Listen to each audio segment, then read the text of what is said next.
अपनी गुफा में आ जाती है। वहाँ आकर चुड़ैल गांव वालों को एक एक करके खाने लगती है। वहीं एक बार एक चुड़ैल की सारी शक्तियाँ खत्म हो जाती हैं। शैतानी शक्तियों के बिना चुड़ैल कोई भी शिकार नहीं कर पाती।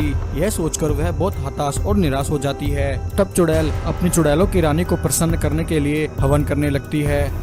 चुड़ैल के हवन से प्रसन्न होकर चुड़ैलों की रानी वहाँ प्रकट होती है। चुड़ैल, मैं तुम्हारी सेवा से बहुत प्रसन्न हूँ, बताओ तुम्हें क्या चाहिए।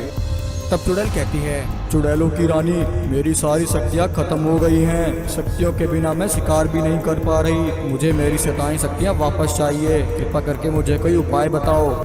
चुड़ैल, आने वाली अमावस्या की रात तक तुम्हें धरती लोक के 10 मनुष्य खाने होंगे। 10 मनुष्य पूरे होते ही तुम्हें तुम्हारी शक्तियाँ वापस मिल जाएंगी। यह सुनकर चुड़ैल बहुत खुश हो जाती है और उसी समय धरती लोक आ जाती है। परंतु वहां आकर चुड़ैल सोचती है, धरती लोक तो आ गई, परंतु मैं यहाँ के मनुष्यों को अभी भी नहीं पकड़ सकती, क्योंकि मेरे पास तो शक्तियाँ ही नहीं। हाँ, मैं एक काम कर सकती हूँ। सुना है धरती लोकवासी बहुत ही लालची होते हैं। यह कहकर वह चुड़ैल एक मछली वाले पेड़ का रूप ले लेती है। उस पेड़ पर बड़ी मोटी ताजी मछलियाँ लगी होती हैं। तभी गांव का एक गरीब व्यक्ति वहां से गुजर रहा होता है। मछली वाले पेड़ को देखकर वह व्यक्ति हैरान हो जाता है। अरे, ये मैं क्या देख रहा हूँ? कल तक तो यहाँ कोई पेड़ नहीं था, परंतु अचानक से इतना विशाल पेड़ कहाँ से आ गया? और इस पेड़ पर तो मोटी ताजी मछलियाँ लगी हुई हैं। ऐसा अद्भुत जादुई पेड़ मैंने कभी नहीं देखा। मैं इससे मछलियाँ तोड़कर अपने बीवी बच्चों के लिए ले जाता हूँ। भूख से व्याकुल मेरे बच्चे मेरी राह देख रहे होंगे। यह कहकर वह गरीब व्यक्ति उस मछली वाले पेड़ से कुछ मछलियाँ तोड़ लेता है और उन्हें लेकर अपने घर आ जाता है। इतनी बड़ी मोटी ताजी मछलियाँ देखकर उस व्यक्ति के बीवी बच्चे खुश हो जाते हैं। वहीं गांव के कुछ लालची व्यक्ति यह सब देख रहे होते हैं। तभी एक व्यक्ति कहता है, अरे भाई, कल तक तो इस भूखे नंगे भिखारी के पास खाने को कुछ भी नहीं था, परंतु आज अचानक से इस भिखारी के पास इतनी सारी ताजी मछलियाँ कहाँ से आईं? मुझे तो लगता है यह भिखारी यह सारी मछलियाँ कहीं से चुरा कर लाया है। चलो चलकर इसकी खबर लेते हैं। इतना कहकर वह तीनों लालची व्यक्ति उस गरीब व्यक्ति के पास आ जाते हैं और उसे डरा धमका कर उन मछलियों के बारे में पूछते हैं। गरीब व्यक्ति उन्हें सारी बात बताता है। नहीं भाई, मैं यह मछलियाँ कहीं से चुरा कर नहीं लाया हूँ। यह मछलियाँ तो मुझे मछली वाले पेड़ से मिली हैं। हमारे गांव में एक मछली वाला पेड़ है। मैं यह सारी मछलियाँ उसी पेड़ से तोड़ कर लाया हूँ। उस व्यक्ति की बात सुनकर उन तीनों लालची व्यक्ति को उसकी बात पर विश्वास नहीं होता, परंतु वह तीनों बहुत ही लालची थे। वह तीनों उसी समय उस खेत में आ जाते हैं जहां वह मछली वाला पेड़ लगा होता है। मछली वाले पेड़ को देखकर वह तीनों खुशी से पागल हो जाते हैं। अरे वाह भाई, हम तो माला माल हो गए। अब हम इन मछलियों को बेचकर बहुत सारा पैसा कमाएंगे। हाँ भाई, अब हम रातों रात अमीर हो जाएंगे। यह कहकर वह तीनों व्यक्ति मछली वाले पेड़ से मछलियाँ तोड़ लेते हैं और अपने घर ले आते हैं। सभी अपने अपने घरों में वह मछलियाँ बनाकर खा जाते हैं। भूतिया मछलियाँ खाते ही सभी व्यक्ति चुड़ैल के वश में हो जाते हैं और सभी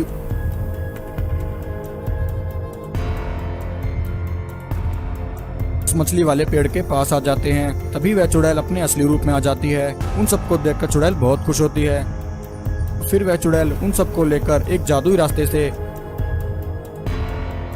अपनी गुफा में आ जाती है। वहां आकर चुड़ैल गांव वालों को एक एक करके खाने लगती है। वहीं गांव का लड़का बंटी यह सब देख रहा होता है, क्योंकि बंटी ने मछली वाले पेड़ को चुड़ैल में बदलते हुए देख लिया था और वह चुड़ैल का पीछा करते हुए यहाँ तक आया था।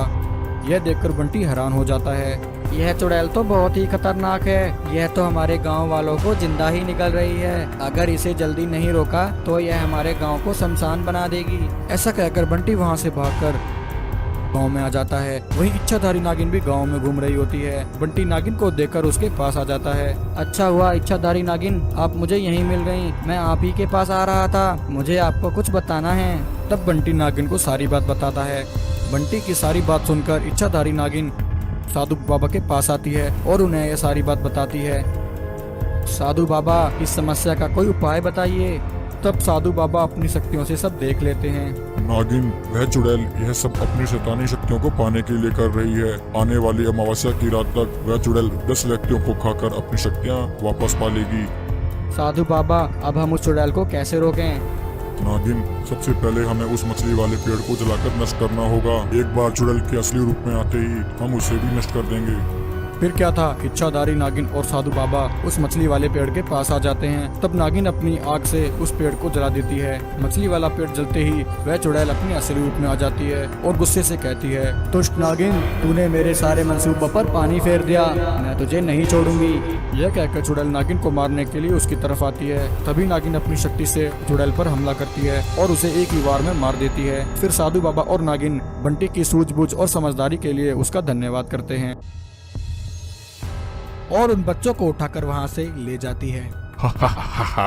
आज बहुत दिनों बाद नरम मांस खाने को मिलेगा। यह बहुत समय पहले की एक गांव की कहानी है। उस गांव में हरिया नाम का एक गरीब व्यक्ति रहता था। हरिया मिट्टी के खिलौने बनाया करता था और उन्हें बाजार में बेचकर अपना जीवन यापन करता था। हर रोज की तरह हरिया एक दिन गांव में खिलौने बेच रहा होता है। खिलौने ले लो, खिलौने, आओ भाई आओ, बहुत ही अच्छे खिलौने हैं, एक से बढ़कर एक खिलौने हैं, आओ भाई, बहुत ही कम कीमत वाले खिलौने हैं। सुबह से शाम हो जाती है परंतु हरिया के खिलौने कोई भी नहीं लेता। हरिया निराश होकर अपने घर लौट जाता है। घर लौटते समय हरिया को रास्ते में जमीन पर पड़ा एक सांप दिखाई देता है। हरिया देखता है कि वह सांप बुरी तरह से घायल है। हरिया कहता है, अरे यह बेचारा सांप तो बहुत ही जख्मी है, मुझे इसकी मदद करनी चाहिए। क्योंकि हरिया दयालु स्वभाव का था तो वह उस घायल सांप को उठाकर अपने घर ले आता है। वह उस घायल सांप के जख्मों पर पट्टी बांध देता है और उसके लिए दूध लेकर आता है। वह सांप श्रद्धा पूर्वक हरिया के द्वारा लाया हुआ दूध पी लेता है। दूध पीते ही वह सांप एक नागिन में बदल जाता है। वह नागिन कहती है, हे मनुष्य, तुम बहुत ही अच्छे और दयालु व्यक्ति हो। तुमने मुझे घर लाकर और दूध पिलाकर मुझे नया जीवन दान दिया है। मैं एक इच्छाधारी नागिन हूँ। एक चुड़ैल के श्राप के कारण मैं यहाँ धरती लोक पर आ गई और जख्मी हो गई थी। तुमने मेरी जान बचाकर मुझ पर बहुत बड़ा एहसान किया है। हे मनुष्य, भविष्य में अगर तुम्हें किसी तरह की मदद चाहिए हो तो मुझे याद करना, मैं तुम्हारी सहायता अवश्य करूँगी। वहीं चुड़ैल इच्छाधारी नागिन का पीछा करते करते गांव में आ जाती है और कहती है, वह इच्छाधारी नागिन जरूर इसी गांव में कहीं छुपी है। मुझे कुछ दिन यहीं रहकर उसकी तलाश करनी होगी। इतना कहकर वह चुड़ैल गांव में एक पेड़ के पास आकर खड़ी हो जाती है जहां हरिया अपने मिट्टी के बनाए हुए खिलौने लेकर खड़ा होता है। उस दिन भी हरिया का एक भी खिलौना नहीं बिकता। परेशान होकर हरिया कहता है, हे प्रभु, यह आपकी कैसी लीला है। मैं हर रोज इतनी मेहनत से खिलौने बनाता हूँ परंतु मेरा एक भी खिलौना नहीं बिकता है। हे प्रभु, अगर ऐसा ही चलता रहा तो मैं भूखा ही मर जाऊंगा। हरिया की सारी बातें चुड़ैल सुन लेती है। तभी चुड़ैल के मन में एक शैतानी आइडिया आता है। चुड़ैल हरिया के घर उसके पास पहुंच जाती है और कहती है, हरिया, ओ हरिया, मुझे तुम्हारे सारे खिलौने चाहिए, बताओ कितने में दोगे? उस औरत की बात सुनकर हरिया कहता है, बहन, आप कौन हैं? आज से पहले तो आपको मैंने इस गांव में कभी नहीं देखा। हरिया की बात सुनकर चुड़ैल कहती है, वह सब छोड़ो हरिया, यह बताओ ये सारे खिलौने कितने में दोगे? हरिया कहता है, तुम मेरे सारे खिलौने ले रही हो, इसीलिए मैं तुम्हें बहुत ही कम कीमत पर दे दूंगा बहन। इतना कहकर हरिया अपने सारे खिलौने उस औरत को दे देता है। लेकिन हरिया को कहाँ पता था कि वह एक चुड़ैल है। वह चुड़ैल सभी खिलौनों को लेकर एक पेड़ के नीचे आकर खड़ी हो जाती है और आवाज लगाती है, खिलौने ले लो, खिलौने, बच्चों के एक से बढ़कर एक मनपसंद खिलौने। आओ बच्चों, आओ, खिलौने ले लो। उसकी बात सुनकर गांव के सभी बच्चे खिलौने लेने के लिए उसके पास इकट्ठे हो जाते हैं। वह चुड़ैल सभी बच्चों को उनकी मनपसंद का एक एक खिलौना दे देती है। बच्चे उन खिलौनों को लेकर अपने घर आ जाते हैं और उन्हें अपने पास रखकर ही सो जाते हैं। क्योंकि चुड़ैल ने उन खिलौनों पर जादू किया था तो वह सभी खिलौने भूतिया थे। रात होते ही वह खिलौने बच्चों पर अपना जादू करते हैं और उन्हें गहरी नींद में सुला देते हैं। तभी वह चुड़ैल वहाँ आ जाती है और उन बच्चों को उठाकर वहाँ से ले जाती है। आज बहुत दिनों बाद नरम मांस खाने को मिलेगा। अगले दिन सुबह गांव में बच्ची लापता होने की खबर तेजी से फैल जाती है। सभी गांव वाले हरिया के घर इकट्ठे हो जाते हैं और कहते हैं, ओ हरिया, जल्दी बता हमारे बच्चे कहाँ हैं? कल रात से हमारे सभी बच्चे गायब हैं। हाँ भाई, जरूर इस हरिया ने ही हमारे बच्चों को गायब किया है। जब से हमारे बच्चे इसके दिए हुए खिलौने लेकर गए हैं वह सभी लापता हैं। हरिया, जल्दी बता तूने कहाँ गायब किया है हमारे बच्चों को, वरना तेरी हड्डी पसली यहीं तोड़ देंगे। गाँव वालों की बात सुनकर हरिया कहता है, गांव वालों, यह तुम क्या कह रहे हो? भला मैं तुम्हारे बच्चों को क्यों गायब करूंगा? परंतु गांव वाले हरिया की बात नहीं सुनते हैं और उसे मारने के लिए आगे बढ़ते हैं। तभी इतने में वह इच्छाधारी नागिन वहां आ जाती है। इच्छाधारी नागिन गांव वालों से उनके दुख का कारण पूछती है। गांव वाले इच्छाधारी नागिन को सारी बात बता देते हैं।